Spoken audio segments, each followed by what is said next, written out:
Look at those beautiful letters. DNVR Nuggets, Serbian Corner. Wait, does that mean we're live?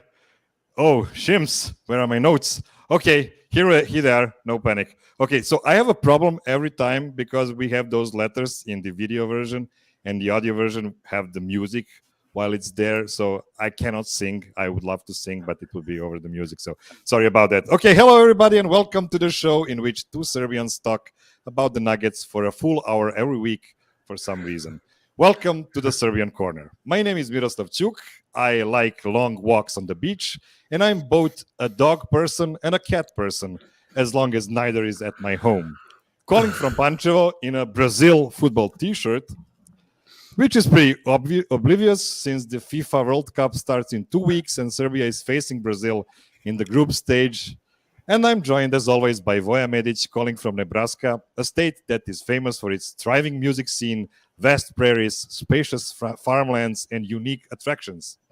At least that's what the first link on the Google tells me. What up, Voja? What's up?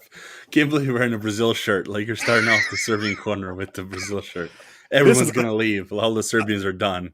I got it like 4 years ago for the last World Cup when Serbia didn't qualify. So Brazil is always my team B. So when FIFA World Cup comes on, I'm like a Laker fan because I love Brazil, who are like five-time world champions. So yeah, that's pretty shameful from myself. Okay, just like last week, I wanted to have an awesome guest to join us so we can have a great, insightful Nuggets discussion. Unfortunately, that person couldn't make it, so we are joined by a former co-host of my first favorite podcast, which I call the most artistic Nuggets podcast ever, The Dig. His name is Jeremy Poley. He was once Denver Stiff, but now he only enjoys stiff drinks. What up, Jeremy? Yo. I was waiting for the drop, yeah. The best intro I've ever gotten before. But that's a smart strategy. If you can't get the very best, go for the very worst. Hi, guys. So happy to be here. Anything but the middle. Yeah, you don't want to be a flat line to the audience. You need to have some kind of reaction. Yeah, Jeremy, how is Philly doing after last night? You and I were just talking before this. I am safe in my home right now. I have a few emergency contacts ready to press on my phone. But I think I have yet to stick my head out the window. My office I work in is right smack downtown. So I have a feeling that when I go into the office tomorrow, there might be a giant crater where the city of Philadelphia used to stand, which actually would have happened if we would have won the World Series too. Yeah.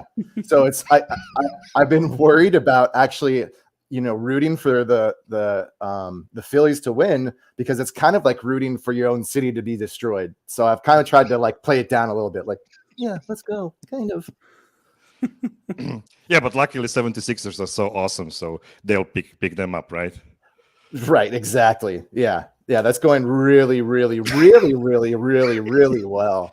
Well, I'm expecting a Tyrese Maxey statue next to Rocky next summer. So that's if I would respect them for doing that. I am a big Maxey fan.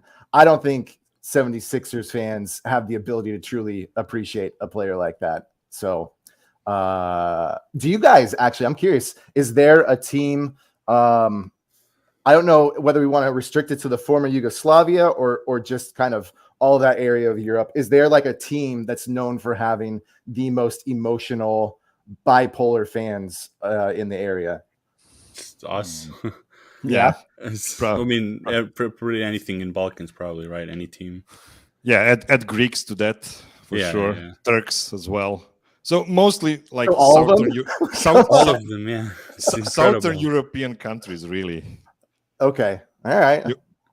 That's kind of scary. So in the United States, it's well known that when you step in Philadelphia, you're in a very strange place. It sounds like if you just step into the Balkans, you're in trouble. I can't believe it, man. You're already stealing the show. Okay, let's move the show back on tracks. This is the episode 33 of the Serbian Corner, which with recently established segments whose names will show you how a Serbian that has never been to Colorado, and that would be me, views the rectangle state on the Rocky Mountains. You can also expect some nuggets and general NBA trivia games and much, much more. Before we start, I need to take something off my chest. So the Nuggets have so far have lost one game, then won two, lost one, won two, lost one, and won two games. So basically 1 step back, 2 steps forward. And that's what I call a reverse country line dance, which is 1 step forward and 2 steps back, you know? So this is a much more... I think it is. It should be. I Googled that, and Google don't lie. Come on. You said you weren't going to sing. Not during the intro, but it's just free fair fall game from during now. the show. So this is a much more preferred version of the dance, giving the Nuggets a 55-win pace, and also giving the Serbian Corner a nice atmosphere for each episode, because we always record after 2 wins. This was me channeling the inner Nick Herzog right here. So shout out. Isn't 2 steps forward, 1 step back our own dance at weddings, like Kolo? Oh, you see that? That's a smart person. I wouldn't. That's the Serbian Corner. That. Let's go. Yeah, you're absolutely right. Kolo is there. Okay, yeah. We will need to have a Kolo Corner as soon as we are ready for it. Okay, so do you have any kind of feeling about this rhythm the Nuggets are in right now? Voja, do you want to start about it? I mean, we played OKC in San Antonio, so we're kind of flying high right now. But let's wait till the Celtics come around this week. That's my cool down take. But I'll go nuts later when we do positivity and stuff. I'm positive a lot of this stuff. But again, it's we lost to the Lakers. Let's not forget that. Unfortunately, Jeremy, the first win. Yeah, are we losing the rematch to San Antonio now because that's the way we roll? Do we get 3 days rest before it? That would be helpful. No. It's every other day now. Yeah. So now everything's different. You know, the biggest thing that stood out to me was they weren't hitting their threes, which is like it's what their team is dependent on, and that's a sign of a team that's tired. So off of 1 day rest, that'll be interesting. Will they hit higher threes? Will that change how our defense has to adapt to them? I'm still going to give us the nod. It was just so much fun to watch. I'm on an emotional high right now, so I'll take the Nuggets. Well, sorry, so it's 3 days rest on the OKC game, and then they hit everything there, and then a 1 day rest, and then the San Antonio game, they hit everything there. So I think we can get it. Yeah, and San Antonio was on a back-to-back, so they couldn't run in the mile high as well. Mm-hmm. So yeah, that makes sense. This is crazy. Sorry, this is crazy. Mm-hmm. Like, how do you guys feel about the fact that we're like the number 1 3-point shooting team in the league? Does it feel like odd? Like I'm kind of crawling when I hear that. It's kind of crawling under my skin. Like, how is this possible? Like Jokic, we always say like surround him with shooters, but we never seen it until now that it's actually coming true. Right. I'm still pinching myself, and not in a weird way. So it's just trying to figure out if I'm dreaming. And what was the narrative to our offseason? It's that we added 2 defensive guys, and now all of a sudden we're like the worst defense in the NBA, and we're number 1 in 3-point percentage. Welcome to Denver. Yeah. Yes. 3 and D with no D. Okay, let's get back this show back to its rails. So, first segment, Mile High Positivity. Obviously, we'll have a lot of it for this week, and it is a segment about what we were the most high or optimistic about last week. And again, we are not legally allowed to get high, neither in Serbia nor in Nebraska yet. So this is just a figure of speech. What about Philadelphia? Are you cool there? It is. I don't actually know. I think it's just medically legal here. Is it the gray area? Yeah, I know it was like on some vote thing. I don't know what actually happened with that. Honestly, that's on Nebraska. It's like I have a dispensary right next to me, but I didn't know if it was actually legal to do even medical. Like it's just crazy. I watched so Chris Red had his comedy special, and he was joking like it's decriminalized, but it's not legal. So it's like, where are we at? Like, what's going on here? That's the United States for you, man. Yeah. Can't go to jail, but kind of can get arrested. Like, what's happening? it actually falls in line with the Nuggets really well, where you'll watch them and you'll be like, oh, wow, great defensive play by Aaron Gordon. Oh, wow, he hit a three. And then we're down by 20. And we're like, how did this happen? Exactly. Then Lonnie Walker Yeah, comes in. that's a little marijuana corner for you guys. So I'm going to start off with my positivity. That will be just a couple of small things we can discuss on, and then we'll move to your positivity things. So first things first. Jamal is almost back. So this week he averaged 19.3 points, 5.3 assists, 3.3 rebounds on 46, 50, 100 shooting splits. He was taking a bit more than 5 threes per game. And that number, together with those rebounding numbers, are the ones I'm looking mostly into as his area of improvement. I want to see him shoot more and rebound like he used to. So he was also taking 5 shots per game more than Nikola Jokic, and I'm not sure what to take from that just yet. How did you look at Jamal's week these last 3 games? You want to start off, Jeremy? Yeah, I was definitely looking a lot more visually. I feel like the eye test is very important with Jamal to start the season off, and right out the gate, he looked really good. I was impressed with him. There were those moments where it felt like there was a small hole for him maybe to get to the basket, and he chose not to, or his 3-point shots were off. He's still trying to find his legs. So I'm a lot less concerned about what is the percentage of his pick and roll defense, things like that. I just want to see, does he have that personality, that emotion back that got him to stardom, from being a guy with potential to being a guy who was a star. And really, it has shown up in the last 2 games. In this last game, where he was finding every little hole that he possibly could. And it was a lot of fun to watch, because I had actually kind of forgotten what it was like to watch that Jokic Murray 2 game. Yeah. And that alone was just so much fun to see happening before our eyes. That ball was flying on a string between the 2 of them throughout the game. And so that's what I was very happy to see. I think you nailed it by bringing that up as the first thing to be positive about. I agree.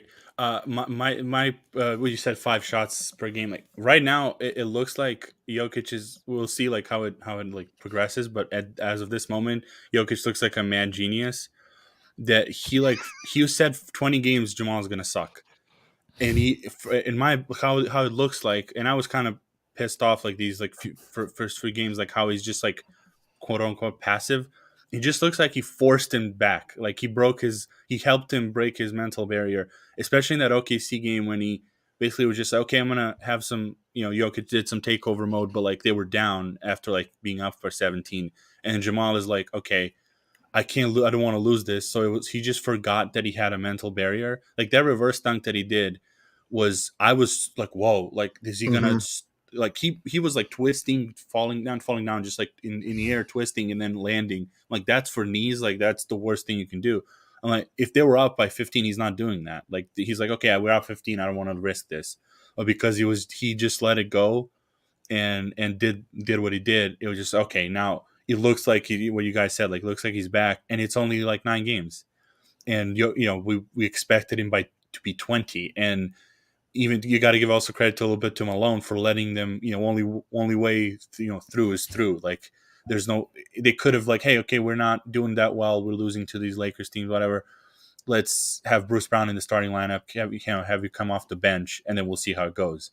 And no, they're like, no, you're starting. Let's move through these kinks and have it, like, even on the cost of losing a couple of games, we got to get him back. And now it seems like it's just sped up the process. And we've gotten comments in our Nugget Serbia Facebooks and like in the shows, like, why are we not critiquing Jokic more because he's not taking any shots, or like, is it good that he's not taking as many shots as Murray? I'm like, he can always do that. Now we need to get, like, this is the first quarter of the season. You got to figure this out until you move on to the next stage, and it's just great. I mean, Murray, you're right, Jeremy. Like that last night was some of the post ups, the 2-man game. And then like the middies, like that he turned around mid range shots were just incredible to watch. I love that take about the mad genius that made like a commitment for Jamal to suck for 20 games. And you know what? I'm going to put a tinfoil hat now and say, okay, he's almost there right now, and he'll probably be there like by the game 12. And then Jokic will just say, no, no, no, no, no, no. This is not the level I want him to play. It's been 18 months. He needs to be better than what he was when we last saw him. So imagine what can we expect from Jamal in 11 games from now. Is there, question to both of you, is there a 50-point game in Jamal Murray this season? And if so, when does it happen? I think it's going to happen earlier than we think. So it's going to be like before New Year's. And it might not come after that at all. So like he'll just prove to him that he can do it, and then he'll just move to the third gear until the end of the season and wait for the playoffs. I'm trying to think like who is the team that can, because last year was Cleveland, and it was around like I think January or something. February, like it was kind of ramping up. I can if I see a 50-point game, it's going to be around that. I'd go to 40. I don't know, 50 is like even tough for anyone, not just him coming back off injury. But 50, if it's going to be, it's going to be January, and it's going to be like some of these teams that are like just don't have anyone to like even put on him, like a tall person. So Pelicans, I can't see it against them. Like probably Spurs, maybe if they're tanking. Utah if they give up, and like because Clarkson's guarding. Clarkson's not bad this year either. So it's like some of these teams, it's really tough. Like this year there's a lot of good teams. A lot of like big guys are coming in as point guards and shooting guards. So, but if it's gonna be January, that lull period where everyone's kind of like, do we care yet, or like are we gonna ramp up till All-Star break? So I can see like having a surprise someone then and just like goes off like against Cleveland, just doesn't miss. I disagree with each of you and agree with each of you on 1 point each. If Saddiq Bey can make a 50-point game, like, come on. Fair enough. Come on.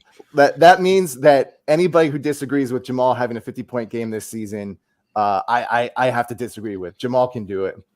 As to Miroslav saying it would happen sooner, I'm just I'm feeling the end of the season like Voja, where you have a team on some night that just doesn't have it, and then Jamal is just feeling it. Like maybe it's 12 points in the first 5 minutes kind of a thing, and he decides that night, this is my night, and just rips through the other team. That would be my setup. But because of Saddiq Bey hitting 50 points, I'm bringing back the tradition of drinking some Slivovica whenever either of you says something ridiculous. Like 50-point games are hard to get in the NBA. So cheers, guys. Cheers to Voja. Cheers to Saddiq Bey. What hasn't happened yet, and we have like 12 30-point scores, and he hasn't happened yet. So we'll see who's going to be the first. It was a 49-point game, but listen, as soon as you mentioned Saddiq Bey, I want to bring up a random player as well. So Isaiah Joe playing for the OKC. Every time I see his name, I think like, man, you had like George as Isaiah right in front of you to be a G.I. Joe, and it didn't happen. So that's a flop from his parents. I'm sorry. That would be awesome. Oh my gosh. I'm now doing back-to-back shots of this because you guys are insane. Can we just leave Miroslav to just singing? No more off-the-cuff kind of comments like that. It was a warning. It was a warning for you. Oh, okay, man. Next thing on our positivity list. Michael Porter is willing to take a back seat even with a bench unit. He looks content to make things easier for the rest of the lineup by being a great floor stretcher.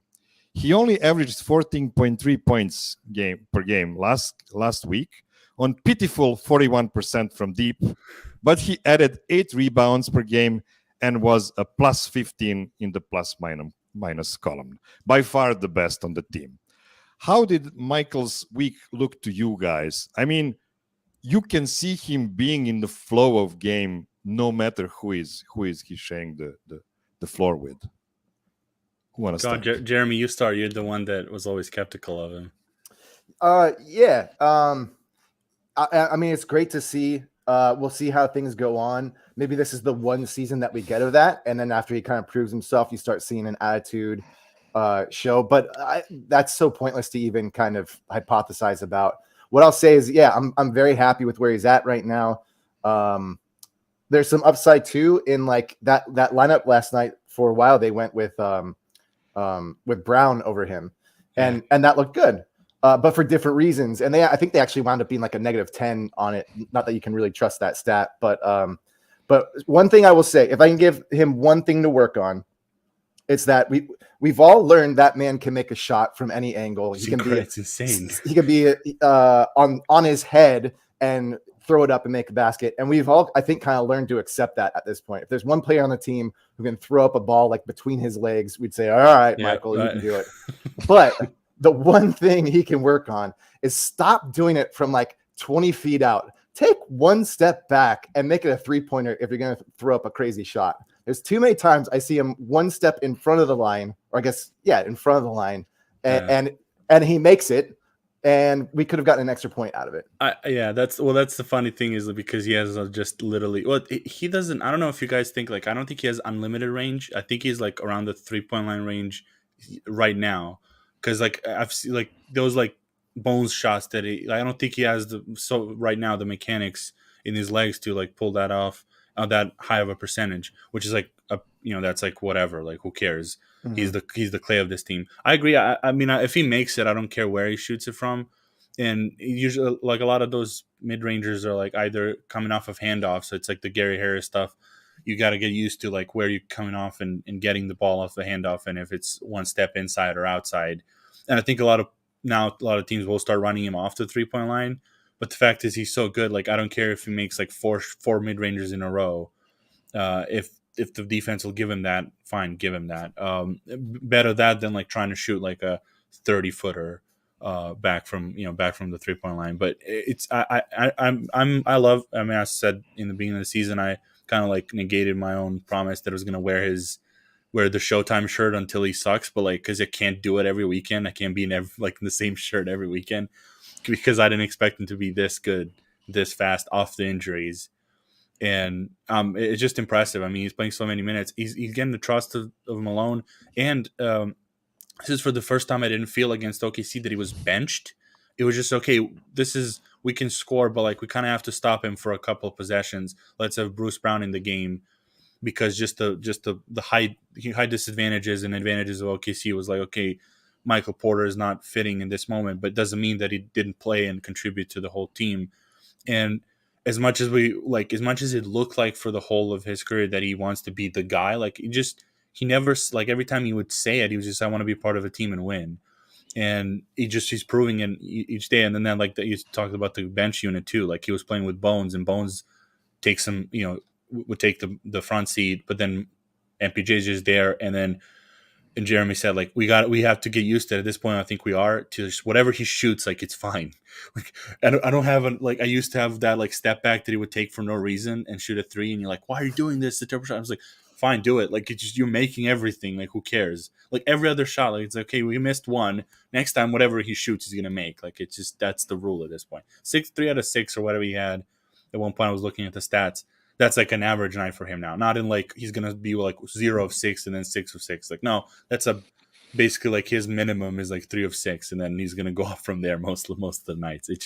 It's awesome. That's why we're the number 1 team in shooting in the league. I want to touch on both of your points. So first of all, Voja said rightfully that his range is not very wide.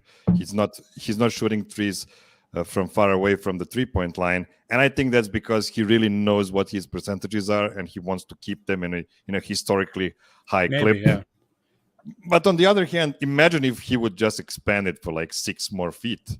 Try to guard that, man. That's just insane. Yeah, that's just it. Well, the thing is his like mechanics. So he's like has the jump shot, and that's like a little bit. Bones has it coming from the ground up, and so like the Steph style of like he's starting from the low ground, and then he can push all this momentum, get into the ball. And then with Michael Porter, I think a lot of it is the jump shot, but again, which has its own perks because no one can block him. Like none of his jumpers look they're contested, even though they are. And so it's like it's amazing. I love watching him shoot. It's incredible.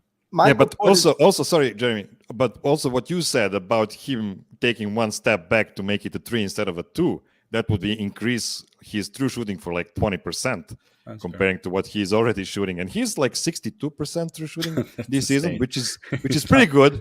No, it's not like Jokic or Caldwell Pope level, let alone DeAndre Jordan level, because he's like at 84% right now. DeAndre Jordan just cannot miss in Nuggets uniform, but that's a completely other story. Who would have figured that?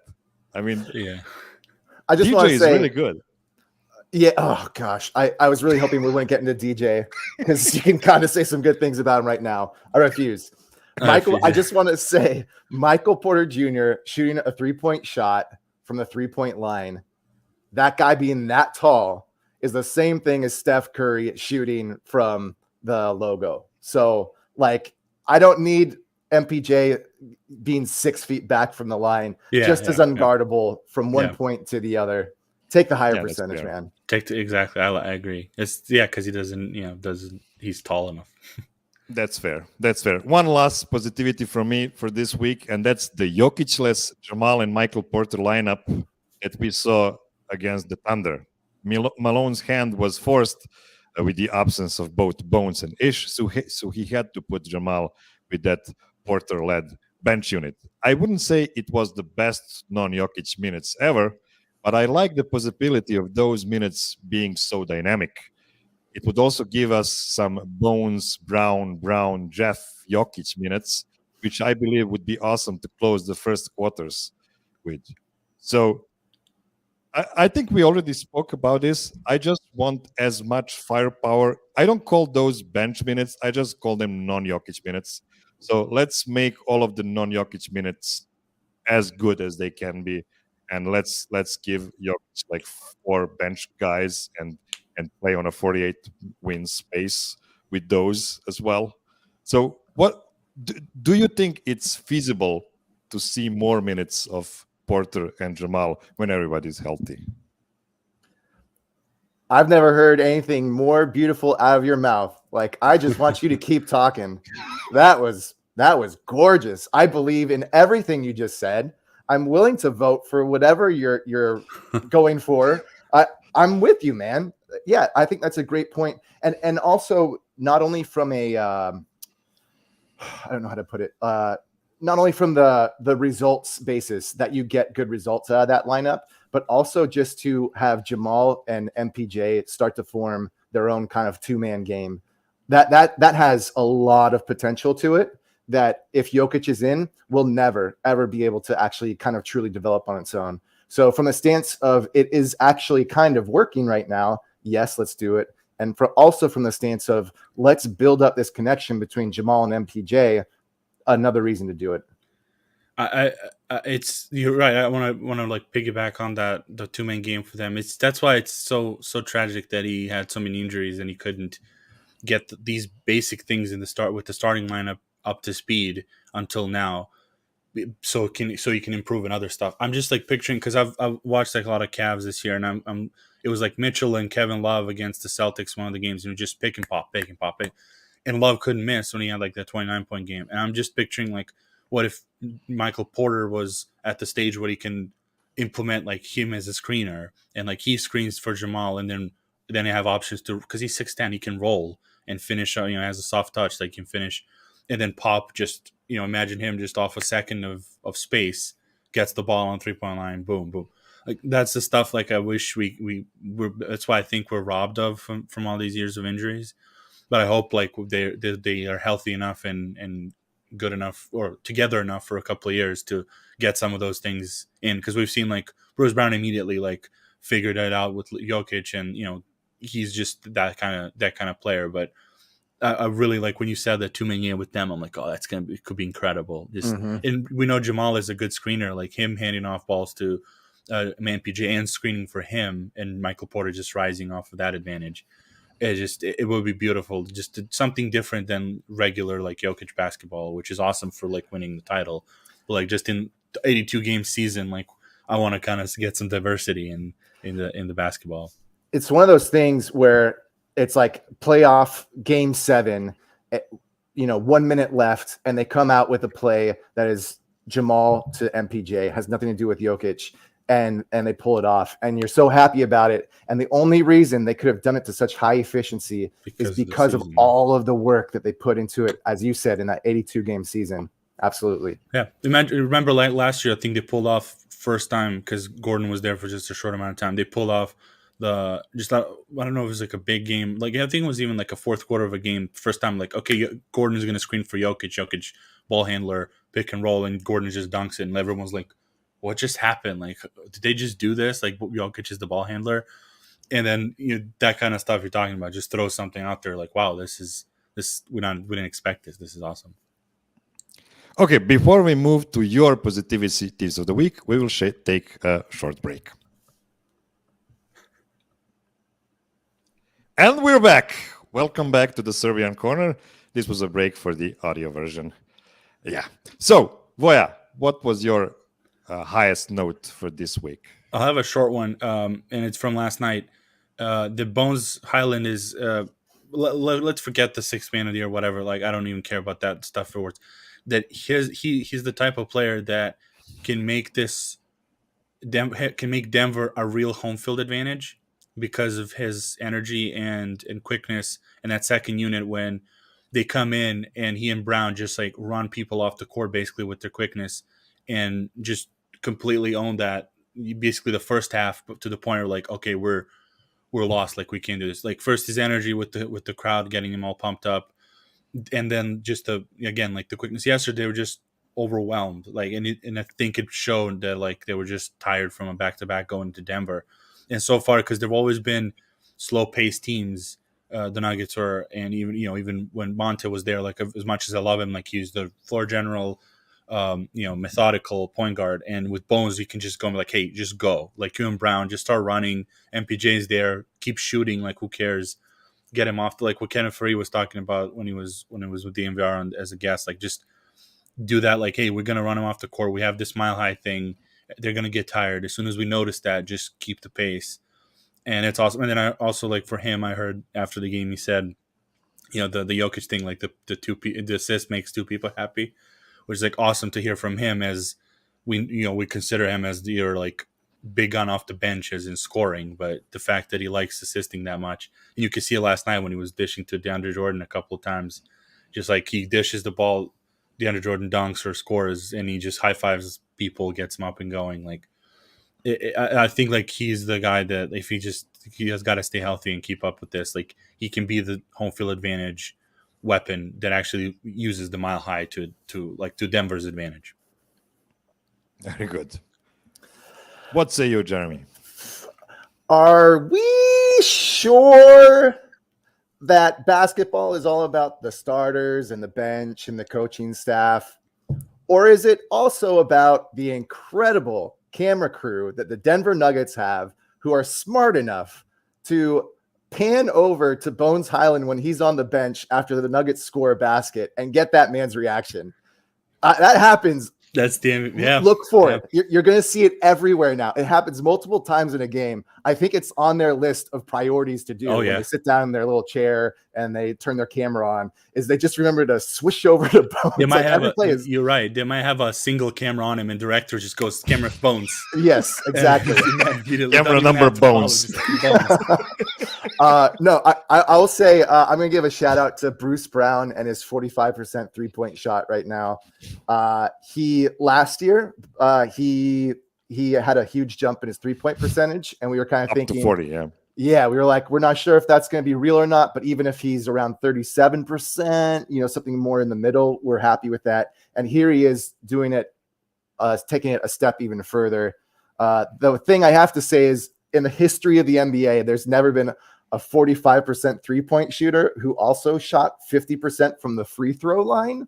So I'm a little bit worried about that. Those things don't stack up too well, but I think his free throw will go up and his 3-point, I'm sure, will come down. Nick Van Exel it. Just step back a couple of steps. Oh, yeah. That's a great idea. Close. Too close. But yeah, great having him. Floater from the free throw line. I'm for it. I like that idea. That's a good one. I like the camera thing because it was Denver. Denver has a good one for the Bones, but like I got to shout out ESPN for that one too. for catching that. I don't know how the hell they caught that when Vlatko and DeAndre Jordan were messing with Jamal. I don't know if you saw that. It was against the Warriors. Jamal wasn't playing, and Vlatko like basically like a wet willy, and he like, around, and then Jordan did the same. And I couldn't believe it. I was like, so I was watching it like it was on YouTube too. So I immediately like brought it back and like clipped it out and put it out on Twitter. I was like, I can't believe this is like they caught this in that moment. Like how I don't know how they did it, but just MVPs. They must have 40 cameras and like 30 different people looking at all the cameras all the time. But the eye of like, okay, put that on the screen right now. Just like after the shot, like just immediately be like, oh, they're gonna mess with them. Like do it. Just incredible.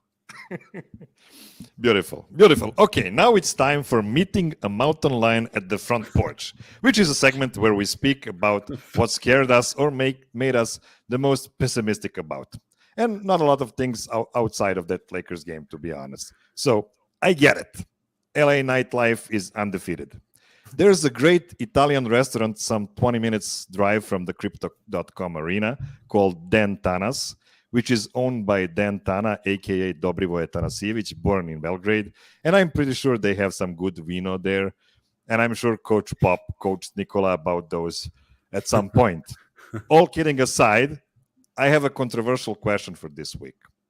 The Nuggets look like a juggernaut at times, for instance, when they catch a team on a back-to-back with traveling to a mile-high city. They also look pretty horrible at some other times. I do feel that this is the most talented team the Nuggets have had in the Malone-Jokic era, but I'm not completely convinced they're going to put it all together this season. They might, but then they can also wind up in a situation we think is not ideal, like most seasons. I know Voja is big on continuity because it gives the fans more connectedness to the players on the team, but I want to hear your opinion, Jeremy, since you've never been shy about whipping out a hot take. Is the current roster, together with Michael Malone at helm, their best chance of winning it all this season? Or would you like to see Calvin Booth shuffle things a bit before the trade deadline, and in which direction? Oh man, that is such a good question. So I'm gonna answer this both ways. This has been very difficult to watch. You are right. You brought on the worst today. You brought the very worst on today. I will answer both questions every time. So watching this team, you know, as a Nuggets fan, there's the formula for winning. You need your superstar. It's like A plus B plus C equals championship. And so we were like, hey, we got Jokic. Then we were like, okay, you need your other star. And we've got Jamal Murray. And then we were like, okay, C, we need a defense. And so this offseason, we went and we signed KCP and we got Bruce Brown and even drafted the wild little brown guy. Like a lot of defense. And yet it's like we've got these pieces, but then we look at what's happening and we don't see that it equals championship. So I'm at a waited out kind of a thing. They need time to come together. What's the one thing, the truest thing that you've ever heard about defense is it's a team effort and it takes time to develop that chemistry. But I am giving them the deadline of this season. These are all vets. Okay. KCP is 29. Bruce Brown is a vet at this point. They brought in vets. They're playing with vets. There's no excuse of like, let's give this team 3 years to kind of find chemistry. Yep. So we have until the end of the season. I'm just going to sit back and wait. It seems like the right pieces are in place, and we just need them to get that moving on a string 5-man team unison together. If I were to make a trade, the bench is absolutely hideous, obviously. And that's something that does not really get the time to gel that well. And we know that Malone wants like a full bench unit to be able to play together. I don't know why though. I don't get it, because in the playoffs you're not going to have 10 players playing anyway. Why need to have like 5 always at the same time? Like the stuff that was happening this week was he wants it simple, I guess. It's easier to calculate all the minutes. Well, that's dumb. That's what I mean. Like it's just lazy. Like I don't. Yeah, you can still calculate. Like it's not that hard. Like he did it. Like, I mean, that's why I don't want to besmirch Malone for this season. Like, he's actually tried changing things up for now. Like, it's going to be recently. There's a few games at the start that I almost that's was he vomiting. always does the right. He always does the, let's say a couple of games, I'm not going to pull the plug immediately and have like basically tell them I don't trust you. And then if it doesn't work, let's move on. And because everyone then sees that it doesn't work, so they're more probably amenable to like, okay, we can, we're ready for like change. Like if you change it after Utah, you'd be like, oh, that's a panic move, right? Right, exactly.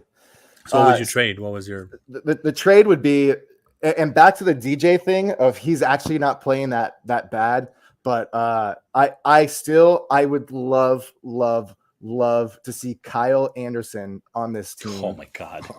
And he's not getting much play in Minnesota. Yeah, you're strumming your tune, yeah. Yeah, there's a guy up there that we might know that might be interested in a trade. So I say Zeke Nunn.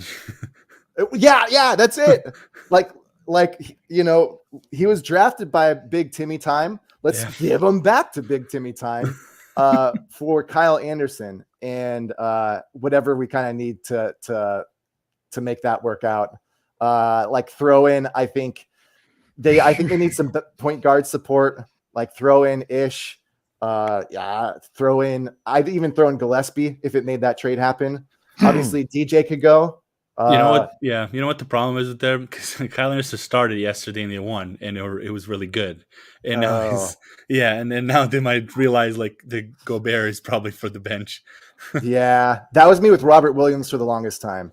I was just like, please don't let him play. Please don't see how good he actually is. Yeah. And then now he's, one of the top centers in the NBA. Yeah. Nobody will ever get him. Kyle is also tough because it's $9 million of contract. So you really need somebody with a bigger contract to send back. So Najee, Ish, and DJ, where does that get us?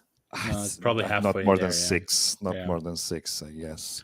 The thing is, Kyle is cool, but I still think there is that center spot that's problematic, especially now when again Zeke is hurt, because we've seen him. That's why I said like I'm happy with Malone's work so far. He's not blindly be like, okay, DeAndre Jordan is going to play against an OKC team that literally does not have, like, even Muscala is not a traditional center. He would and he would play Zeke Naji, and that was like a tragedy that again he played well against that OKC team, against a small ball team, and then he gets hurt, and of course then DJ comes in against the more traditional, the second unit for the Spurs and stuff. Okay, let's have a traditional center, which again like didn't have much of a choice with Najee hurt, but that's so I would have wanted to see. Like, it's kind of ironic now that Hartenstein is playing so well for the Knicks. He's probably going to start soon over there. Yeah, and like we had him, and now it's like, because I don't know who they could they get. Like that's it. I don't know what happened to Bassie from Philly. Like he was cut. Like, I wonder if it was also worth like a flyer, but I think we had a roster already completed. Like some of these guys, they're like, just don't, we see so many times, like Jock Landale was like not good in Europe and he just came in here and was kind of toiling away. And then like now for the Suns in that system, he's good. So I wonder if there's a player that with bones, kind of like Boogie was last year, but like get someone that's like more versatile type of player. But again, that's a lot to ask, but that would be my aim. Like, cause Kyle Anderson is really good, but he's not a center. And then if you have him, then you have to play him, and then you basically handcuff yourself to like a Dos Verdes lineup from last year, like with Kyle Anderson and Jeff Green as your 4 and 5 always, without any possibility of like changing. Because Green and Bones pick and roll is pretty good too, but he's not you can't like expect him to be a center and have that product, get that wear and tear on his body as well. So it's kind of, I like Kyle Anderson as well. It's just like I wonder like what would be able to sacrifice there and what would happen to the versatility of lineups this way. If I can hijack this podcast in a different direction, is there a bench unit that scares us in our run to the championship where we're like, we need a piece in our bench to oppose that bench? Is there a strong bench? Yeah, like it's like a three playing off the bench instead of Davon or maybe Christian Brown, like a big guy, like a 6'9" guy that can run with, but it's not easy. So first for me, it's number one for the West is Pelicans. Their bench, like they have also different issues and stuff, like just experience, but like their bench, because they have especially that position. You have Larry Nance, Willie Hernan Gomez. I don't know if Jackson Hayes is not just playing or is he a little bit hurt maybe, but you have those two guys on the center lineup, and then also Valanciunas, and they have just like versatility even for the starting lineup. And then you have I'd call him Jose Avocado, Alvarado, and Trey Murphy, and like there's a lot of like good players in that team. And then if you go to the finals, like say like Celtics, you have Brogdon on there if he's healthy, and then with Grant Williams, and a lot of these guys are. We'll see this week how the bench goes, like how Bones handles Brogdon, because he's that like veteran presence that might give him some issues. So there is some stuff, but again, if we stagger and it's how we are seeing so far, even in the playoffs, you're going to have that. Basically, you don't want a starter not playing in the playoffs at one point, like when you get there. So I think it can be manageable. I think there's enough like 8 or 9 guys on this team to have like rotations that any version of that with a starter in, it's probably pretty decent. So I think like that's why I think it's like a championship squad. We just need to figure it out, as Jeremy said. This bench has not been decent. I'm sorry. No, not decent bench. I'm saying the rotation with starters in. With starters in. Well, like if Jokic's in with Christian Brown and Jeff Green, if Murray and MPJ were in with the Christian Brown and like and Bruce Brown, like that's what I'm talking about. That kind of variations there. That's like, assuming everybody's good and there's no foul trouble going on. That minutes have not been too heavy. Fair. But it's hard. Like the teams I've said, like the Celtics traded away a lot. Like they consolidated their bench and they basically have 7 or 8 players. Pelicans are just deep because Lakers gave them a bunch of picks. Like and they're all young and drafted. They drafted older guys too. Like that stigma of drafting like 22-year-olds is again proven to be dumb because you have Herb Jones and Trey Murphy contributing immediately on rookie deals. So it's hard to you see the Warriors now, their bench sucks because they front loaded all their salary and you can't just that's what I mean. Like I think there's a championship team here. We just have to give them till the end of the season, see what happens. Yeah, I was impressed. The Golden State Warriors benched all their starters. I don't know if you saw that, and their bench did pretty well. So when I'm sorry, but I'm thinking again against Orlando when they lost. Yeah, they lost. Their entire bench started the game, and they lost by a respectable to Orlando game. Yeah. No, Curry played. They all played. It's like 39 points. Okay, check. Okay, we need to flash forward through next. You're gonna have segments. 2 shots. If you're wrong, you have 2 shots to drink. Because Jeremy is already 4 Slivovicas in. Heat. That's different. No, I said Orlando. No, not the Heat. Not the Heat. I said Orlando. Let's move now to a new segment that's completely random for this episode, and it is called Miroslav's Conundrum. Okay. So during the week, I have these random thoughts, and after this Laker game, and there was some talk about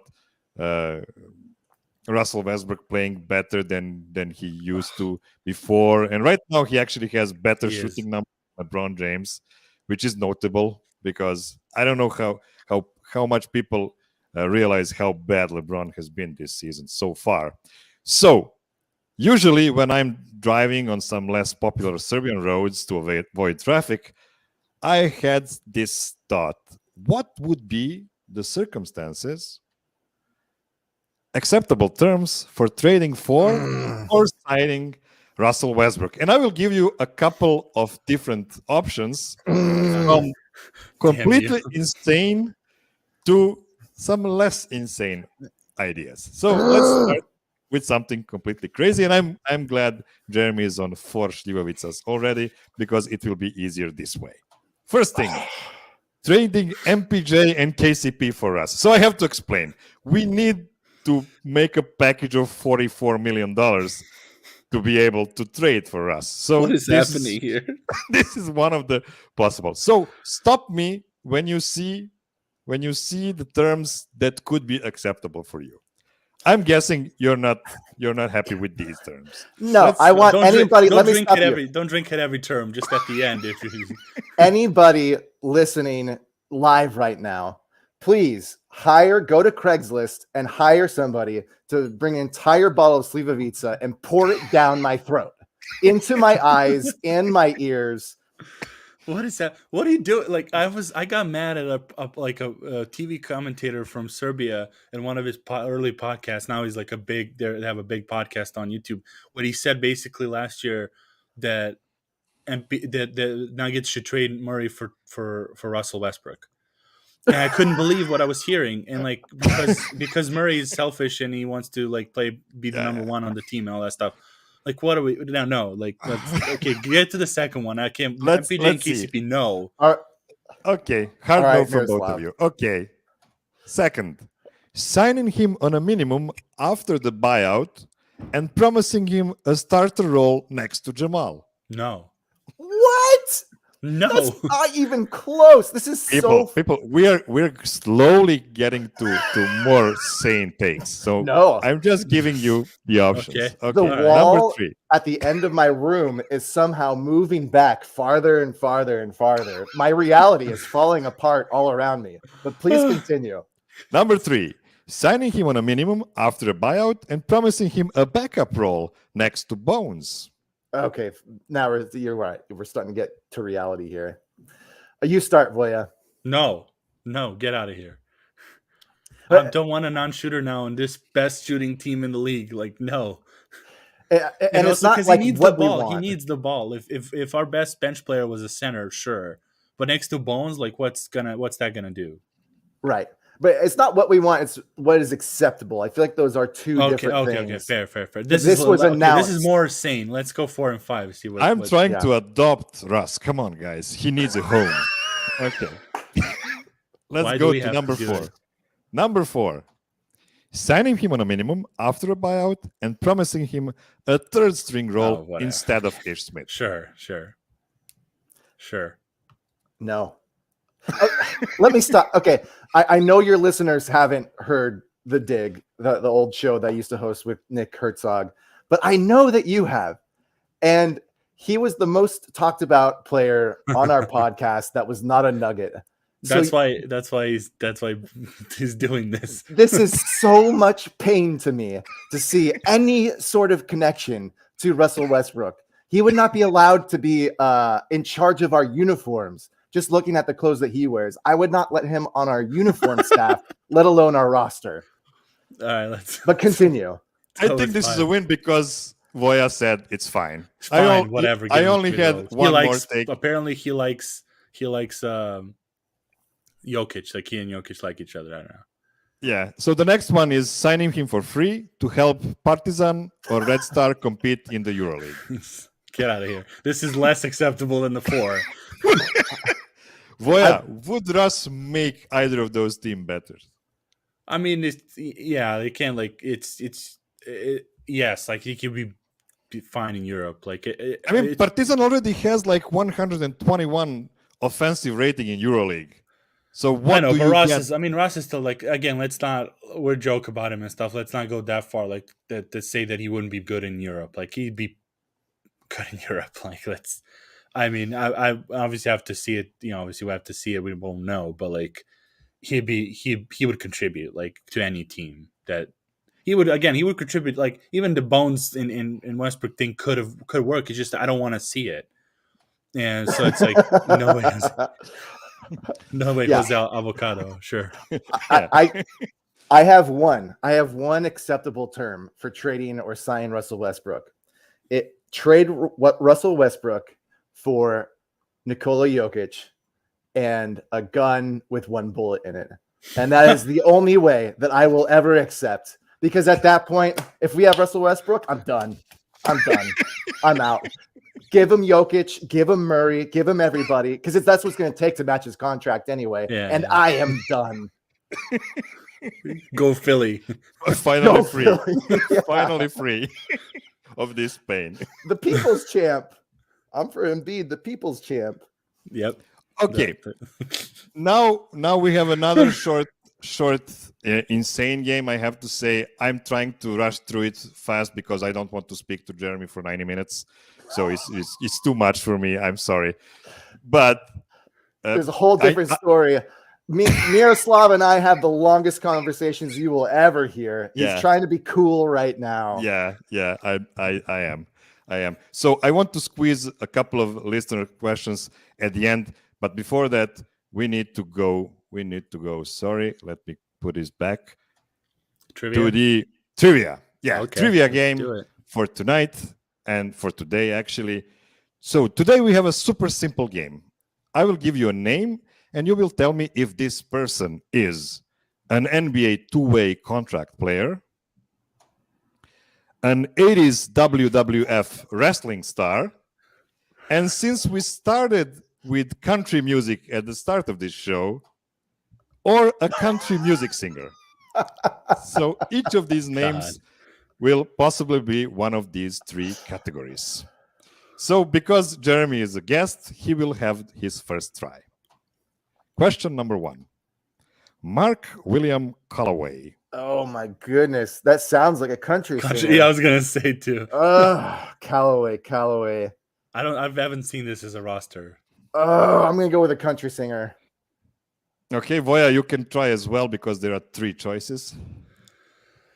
Mark William Calloway. I'll go with the WWF. Okay. It's The Undertaker. Oh, The Undertaker is Mark William Calloway. I didn't know we were going real names of wrestlers. Yeah, I thought it would have yeah. been like The Undertaker, and I probably would have been like, oh, two-way contract. All of these will be real names, and most of them will have that makes like it a middle name as well to make it more confusing. Okay, Voja. Question number 2. Roderick George Toombs. Country singer. I would guess. I guess another WWF guy. Okay. It's Roddy Piper. Oh, okay. You're gonna do everything in wrestling. Like, what's going on here? Give me some NBA players. We'll see. Possibly. Question number 3 for Jeremy. Paxson Thomas. Oh, that's Boheim. a two-way player. That's a two-way player. Yeah, I'm a big fan. Big fan. Okay. Followed him in college. That's Body Bayham. Yeah. Boheim. Yeah. Sorry. That's the son of a Hall of Fame coach. Yeah. Wow, you actually know that? I was kind of joking. Yeah, wow. He is. He's Syracuse. Jim Boeheim's son. Yeah, he played in Syracuse too. Syracuse. Yeah, that's right. If there's a job that exists and the entire sole responsibility of it is to continually impress, Voja, you are the perfect person for that position. I don't know. That sounds like a Google job to me. It's something weird like that, but you deserve it. My brain is weird. Voja, question number 4. Ray Washington Traylor Jr.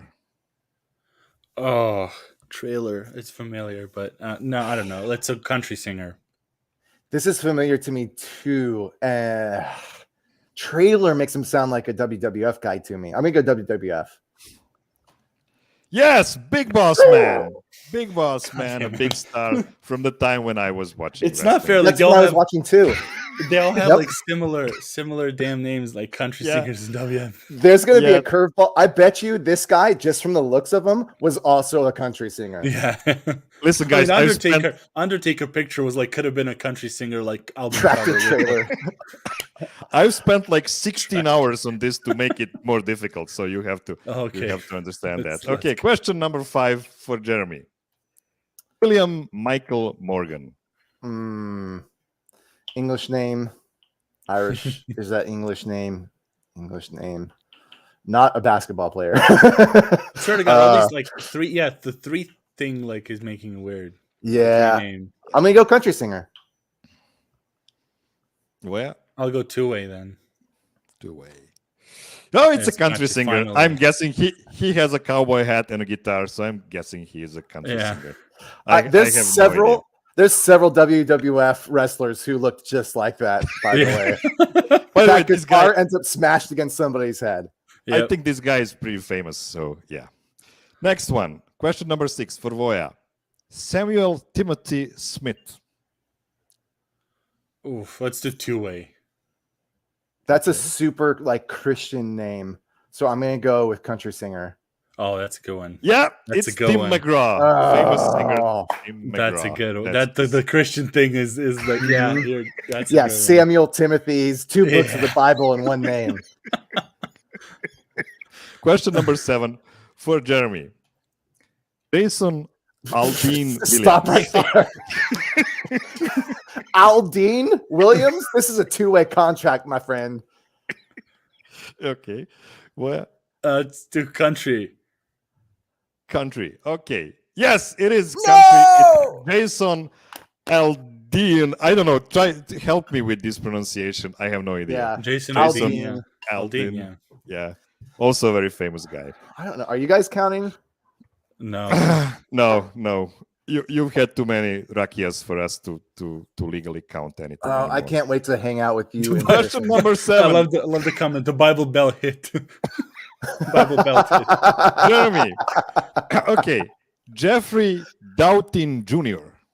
You did a good job. think it This was is my turn, interesting. right? Thank you. Oh no. It Yeah, I just took the drink. So No. it's Voya's. No, it's yours, Jeremy. That's It's okay. number That's mine. 7. Then why did I take the drink on the last one? All right, fine. Jeffrey Doughton Jr. As long as it isn't Dahmer, that's good. Doughton. Not two-way player. I'm going to cancel that out. Junior. Important family stuff.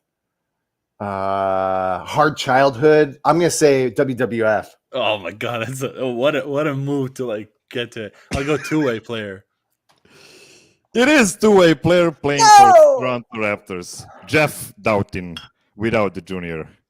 If you want By to the way, see. Isaiah Joe is Derek Isaiah Joe. D.I. Joe. Yeah, so close. Okay, so close. And for the last question, number 8 for Voya. Michael Sean Hinklebottom. It's got to be WWF. Hickenbottom. Someone hid this in Michael in Sean. a pseudonym. I actually know who this is because of the Michael Sean. Yeah, Oh, It is. okay. It's Shawn Michaels. It I was is. like, he hid that last name for sure. that guy was awesome. Boy, No, toy. I know this one Shawn too as a Michaels. Shawn Michaels. I wouldn't have known as like the full name. Whew. Okay. We Okay. survived. Yeah.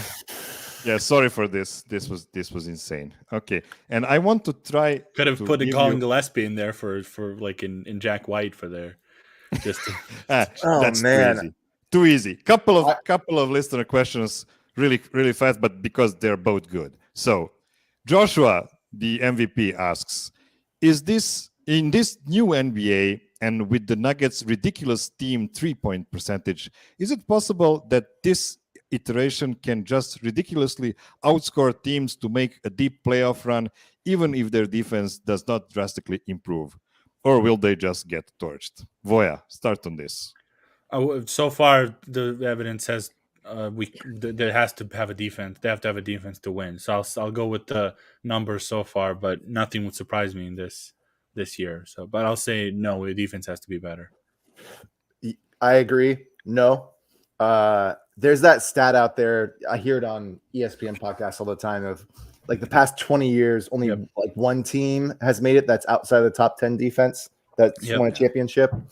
Yeah. So I'm going to go with that. I'm going to say no. But I think that's the whole narrative of this season is sitting back and seeing, do these pieces gel? Because on their own, individually, the math is there. Yeah.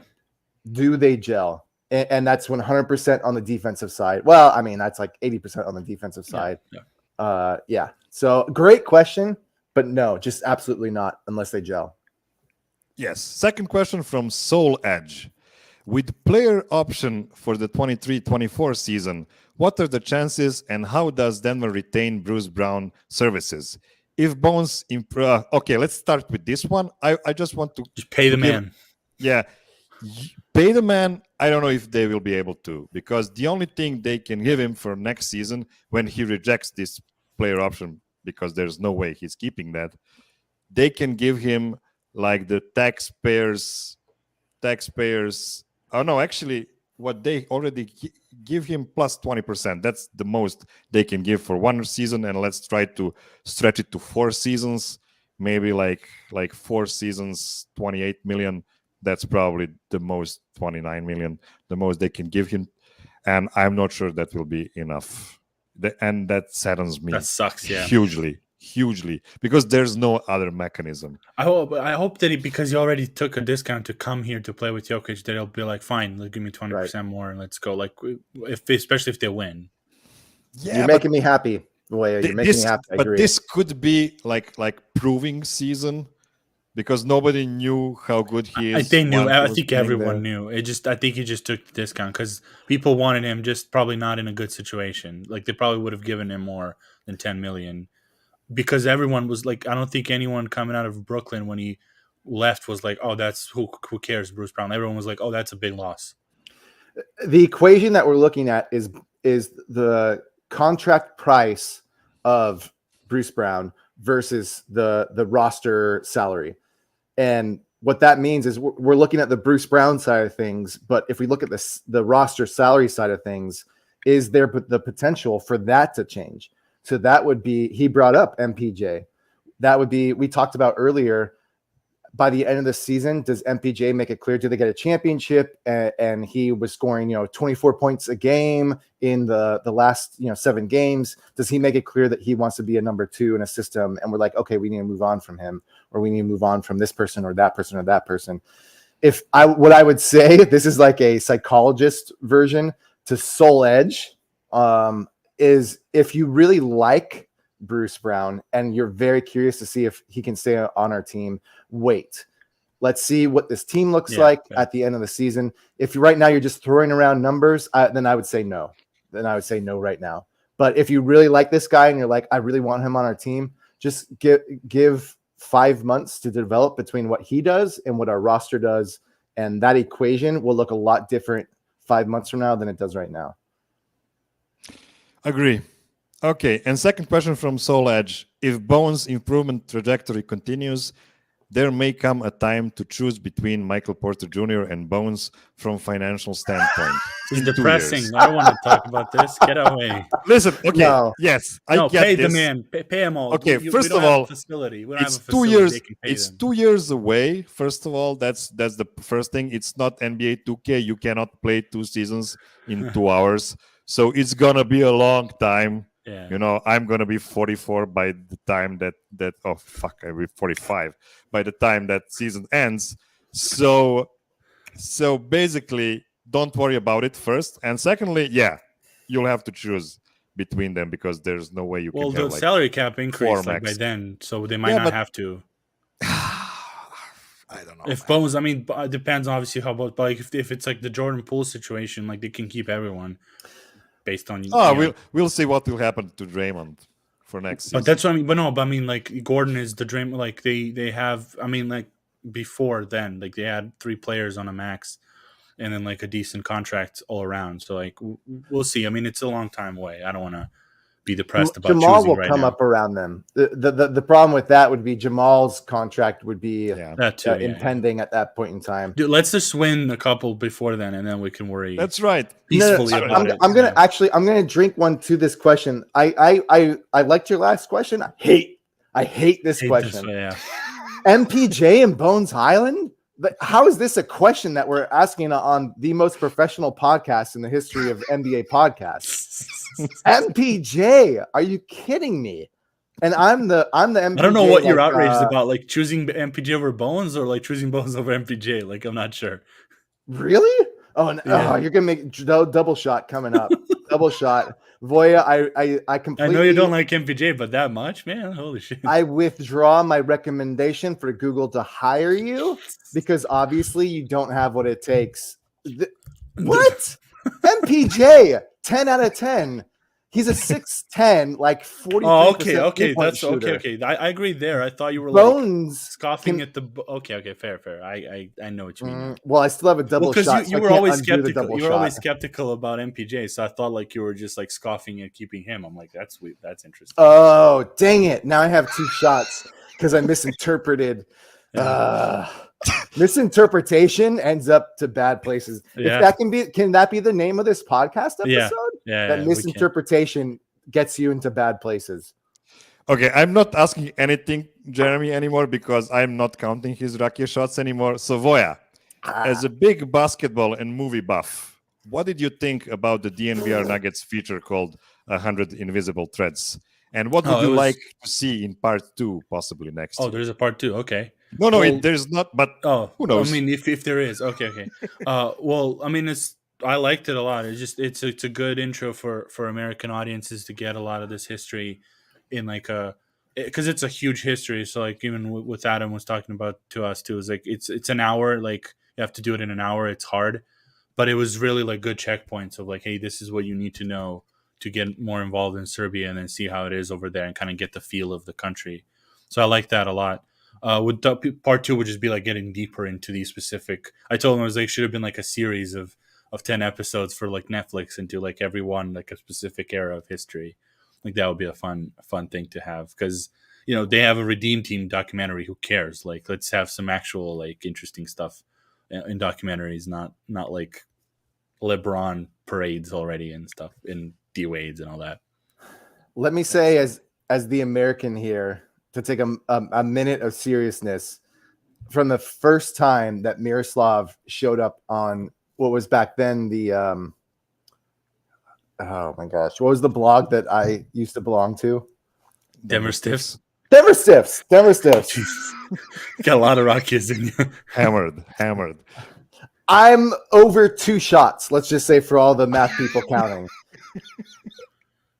There was a point in time, the very first time that you came on to Adam's podcast, where it was very clear that there was a deep history to Serbian basketball and Yugoslavian basketball. And all of Denver Nuggets listeners woke up that day to what exactly we were getting into. We liked this guy Jokic already. Those memes of him being like fat and drinking Pepsi as a kid, blah, blah, blah, blah, blah. Like that's very easy for us to see and think that's funny. That's interesting. But what we didn't know was the depth of history and culture that we were actually about to fall into. And really, you were the channel to that.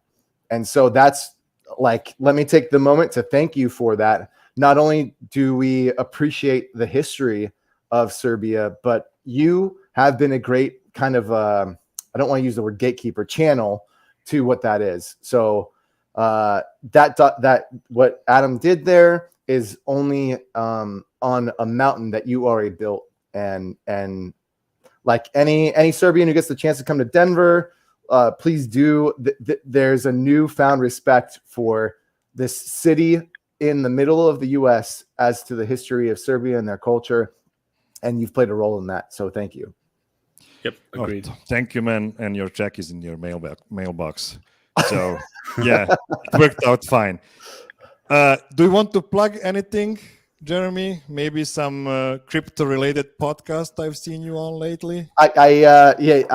Crypto is a bad word. I am wearing a Bedford t-shirt. This is the number 1 team in the lowest division of soccer in the UK.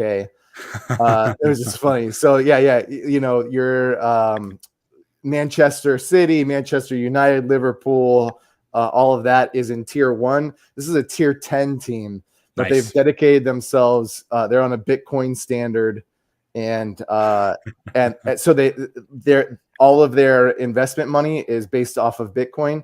And their goal is to make it in those 10 seasons up to tier 1, nice. Season after season, promotion after promotion. I think that's a really cool thing to follow right now. They're insane. Just last game, they won 9-0. They're very clearly going to make it number 1 into the next tier. So if you like, man, I know this is a stretch, but if you like UK football at all, please follow Bedford. I think they're very cool. Year after year, you'll be proud that you got in at the beginning. Then we're gonna see on Hulu with Wrexham as a sparring shows for about like 3rd, 4th division soccer teams. I don't know if you know about that. Oh, right. Yeah. Wrexham. Yeah, yep, exactly. Yeah. Yep. Yeah. I used to be a big Yeovil Town fan back in the day when they were like in the 5th level of UK football. Wow. But now I think they're too good now for me, so I don't want to go too high. Wait, where are they now? They're not tier 1. I have no.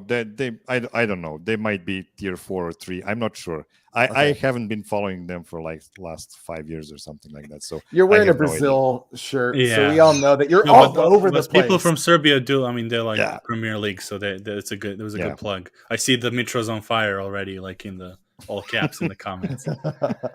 Before we let you finally enjoy this Sunday, please consider subscribing to the DNVR Sports YouTube channel and giving a thumbs up on the YouTube video, or give a 5-star review for the DNVR Nuggets podcast on iTunes. It will help the channel grow even further. Thank you for wasting 70-something minutes of your lives hanging with us. Have a great Sunday. Not a waste. It's not a waste. Come on. And go Nuggets. Let's go. Bottom of the barrel. Bottom of the barrel. Worst. You guys, man. You are impressive.